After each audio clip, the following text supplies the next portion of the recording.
gonna put it for everybody to watch. Yeah, so it takes a hot minute. I leave her plugged in until she's ready to move.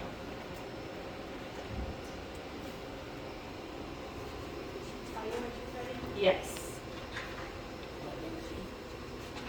Yeah, she'll say, DaVinci is ready. Yeah. Sometimes she can get bossy and mean. I know. I just want to kick her. I don't. She gets a little bitchy. She does.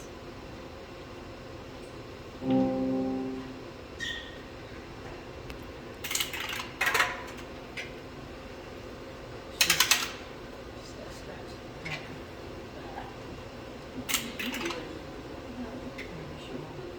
Oh, she's not going to say it today. So when you get this screen up here that's flashing, you should be able to move her. So I unplug her, and she'll sometimes tell you that she's running on a battery. On the tower, she will though. You just DaVinci is running on battery. Just hit this OK button. These are the part drive buttons. You just hold them, and this will move. It does not take a lot. Have you guys ever moved this robot? All of you? For those of you who moved it? Okay. Yeah, but we are having problems with this. You want to connect from here first and last. Always last. You want to move her wherever she's going.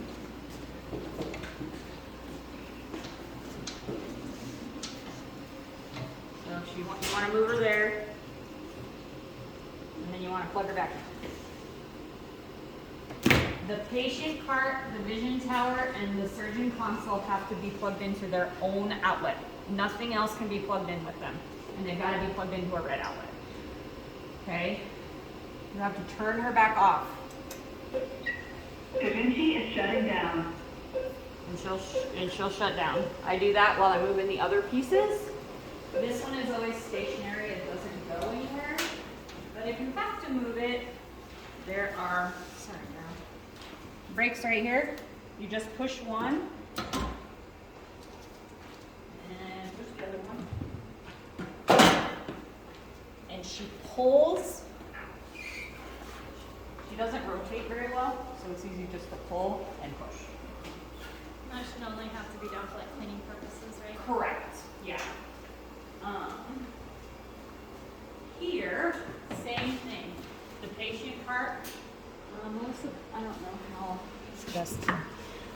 Also needs to be plugged into its own red outlet. Nothing else needs to. All of the fat cords is how I remember what ones need to be plugged into their own outlets. Okay. Once you get it, we usually put it fairly tight against the wall. And lock it. And vision tower. Blue square. Okay. And then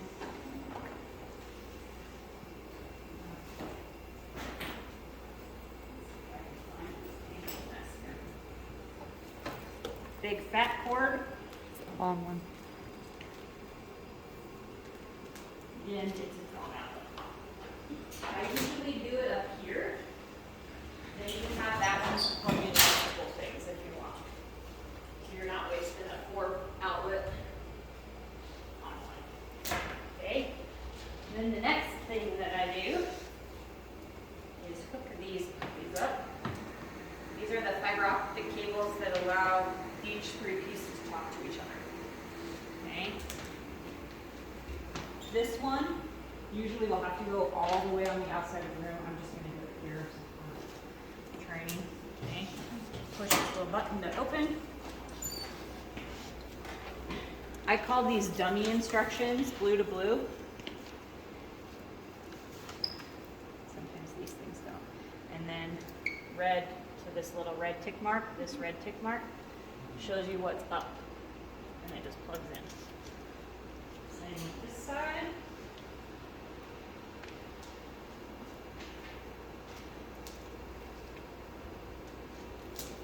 Just show the little red mark.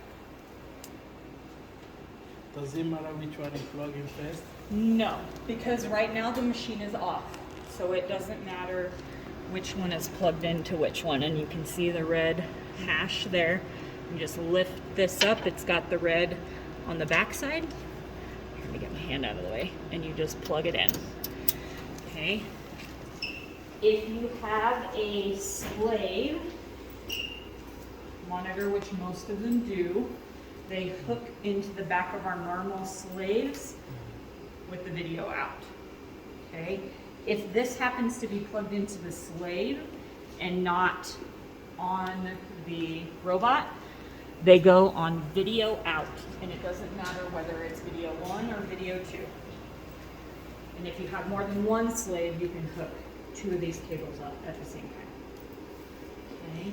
The Tile Pro, the blue, we have an ultrasound machine that we use for like partial nephrectomies and stuff like that, that you plug into that and will give the surgeon the availability to see the ultrasound picture and the surgeon picture at the same time. So if they're looking for that. The Irby on the front of the machine has its own cord, as well as the insulation has its own cord. We have an IV pull with the blue little plug boxes.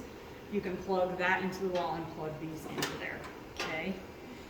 When you have the 2 blue cords hooked up to this vision tower, you can hit the power button on any 3 pieces and they will all 3 come on. So if you look at the surgeon console, that power button should now be blue, flashing blue, as well as the one on the patient console should now also be flashing blue. Is that true? Okay. So she's coming on. The Irby has its own power button. It's right here. I don't have it plugged in, but you can turn that one on. The screen will come on. And then same with our insufflator will come on. This USB allows them to take pictures. It is kept in that cabinet that says Huggy Back and Hallway Cabinet. On the bottom left-hand side, there is a hook. So if it isn't in here, you can double check to make sure that it's in there. It means all of the cords are plugged in appropriately, etc. Anything into her on the back, sometimes she will come up with a recoverable fault. And it'll come up here on the screen, on this little screen right here, and it'll tell you what the code number is, but it'll just have a little box here that says you can recover the fault, and you just hit that button, and then she'll turn blue. Her arms, if they're blue, that means she's happy. These blue right here. If they're red, that's a non-recoverable fault. You have to turn the system completely off and turn her back on. And if it's orange, that's the recoverable fault, which you can get on the screen. This screen is the same thing that the surgeon can now see in that console. It's 3-dimensional. Even without the camera, it's still 3-dimensional. These are the corresponding arms on the robot. Each one has a number, has numbers down here. The bed will always be on 2. That's typically the camera port. But you can see that the bed is not paired. It's got this little triangle question mark. And it'll say, not paired. On the DaVinci table, we have this fancy thing here. So if we want to pair the DaVinci, we hit this DaVinci button. Up there, it should kick on and say confirm for wireless pairing of the operating table. Meryl, will you hit that pair button? It's pairing. So now that little triangle is gone on the bottom. That means that this bed is paired to the robot. The robot will actually move when you move the bed with instrumentation in it. So you don't have to completely undock the robot, redock it if you want to change the position of the patient. So that's one thing, as a circulator, definitely make sure that that's paired, because sometimes it is And then that just operates like a normal bed. Okay. Let's see. On the patient part, move it forward a little bit. Get up there, Savannah. There will be, this is the screen that shows up when you initially turn on the robot after you have her all connected. It'll say deploy for draping. Anytime you press a button on here, up on the top, you have to press and hold it. And she'll deploy for the easiest way to be able to drape her. At least what she thinks anyways. I call her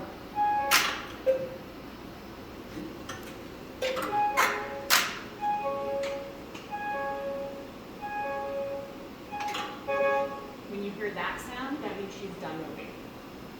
Then you get a different menu up here on this screen where you select anatomical position. So for example, if we're gonna do a inguinal hernia repair, pelvic is what you want to hit, and what side the robot is coming in on. So this is coming in on the patient's right side, so you hit that. So now it gives you the anatomical of how the patient should be laying on the table. Okay, once you're all draped and everything, this deploy for draping will change into something that's called sterile stow. Again, you just hit the button, hold it until she does the little beep, beep, beep, and then it's done. Okay, when you want to, I can't do any of this without the drapes on. That when you drive her in, there are laser lines.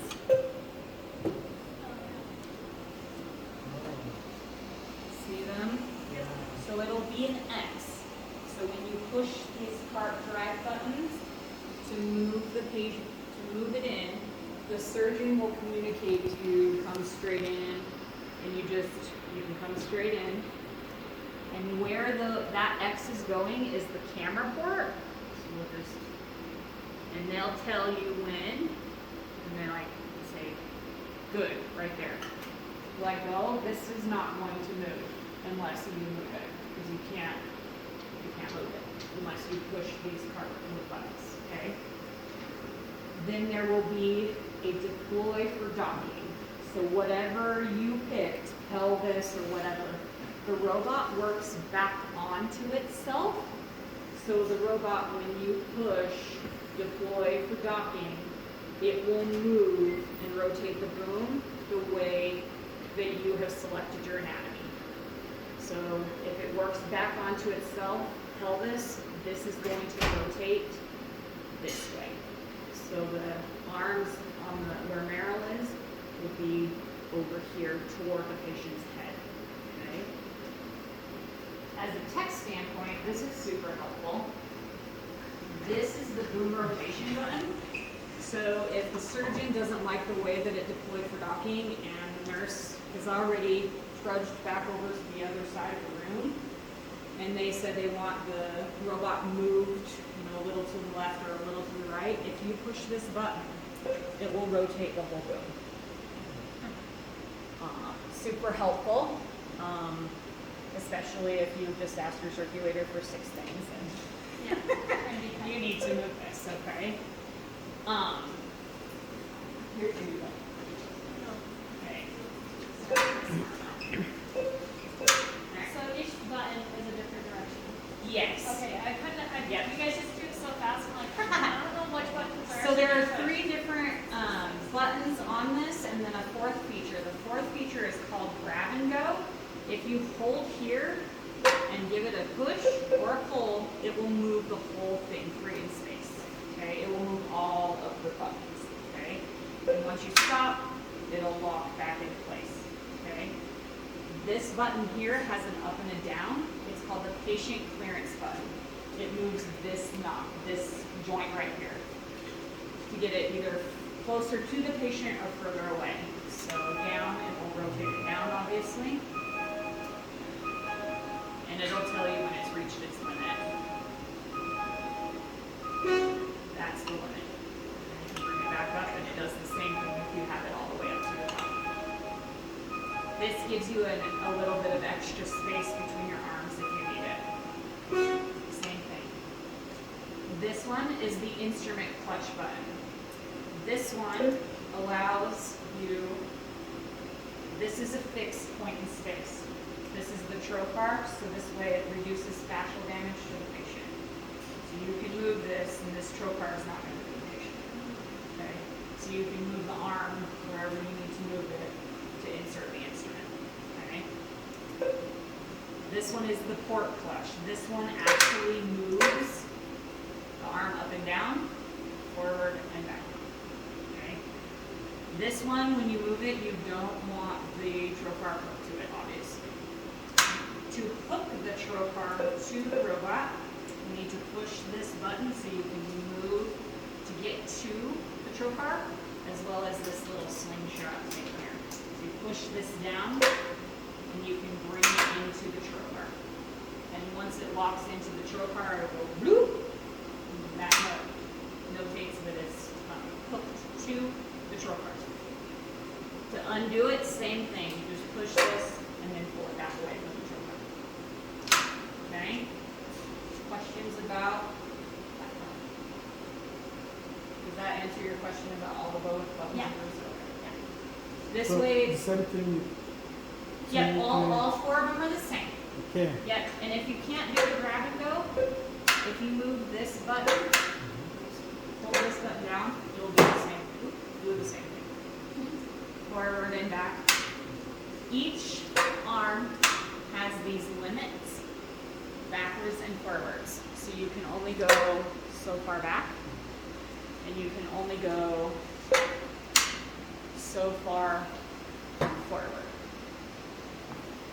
This joint as well, you can only go so far down, but if you pull it all the way down and continue to hold the port clutch button, sorry, no, you're fine, will lower the whole robot as a tech.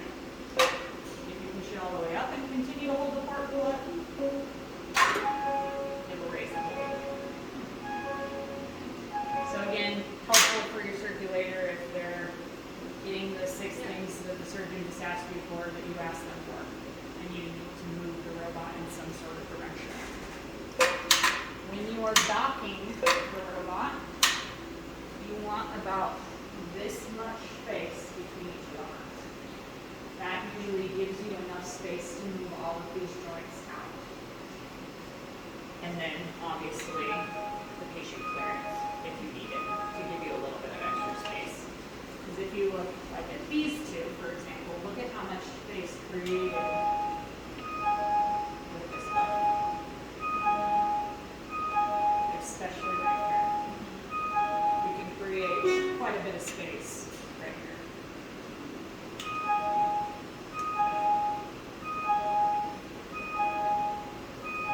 When surgery is all over, and you pull this robot back, let me go get a break. Sorry, well, break. You just, what I do, how this is easiest for me, is that I just open it, I take my left hand and hold on to this, and take my 2 fingers, and find this little gray piece. And then I just put it over the top of the robot like a hat. Gray piece down. Yeah, the gray piece is down. So on the monitor, as a tech, you want to be looking for this. When there is no drape clicked onto this part of the drape, or this part of the robot arm, it will be orange. When you pull down on this drape, you want to make sure that there is no part of the drape inside the arms, and you want to click this on, and that will change to blue. That means that where you dock the instrument on the robot will have, that's correct. It's not going to fault or anything like that. And it'll do that on all the arms, except for the column It will turn blue when you get the magnet on the red part. Okay? Then I pull down, there's a little attachment here. Just snap it on. Again, you want to make sure that there's no drape behind it. When you guys watch your modules, they will tell you to do the drape this way. I find that awkward for me. I hold it this way. And then I go up and over and bring it up. And these two little discs are magnets, and they hook on to this red part of the robotic arm. Okay? Andy, there's another one in there. You want me to grab it? Yeah, there's a bunch of them in there if you want to try some. This is for the port. It snaps in on the bottom. Again, you want to make sure that there's no drapes. Everybody does the little stiff parts differently. You can either wrap them around like that so the instrument will slide free and clear here. I like to make kind of like a little scoop because then the drape's not going to get caught on it.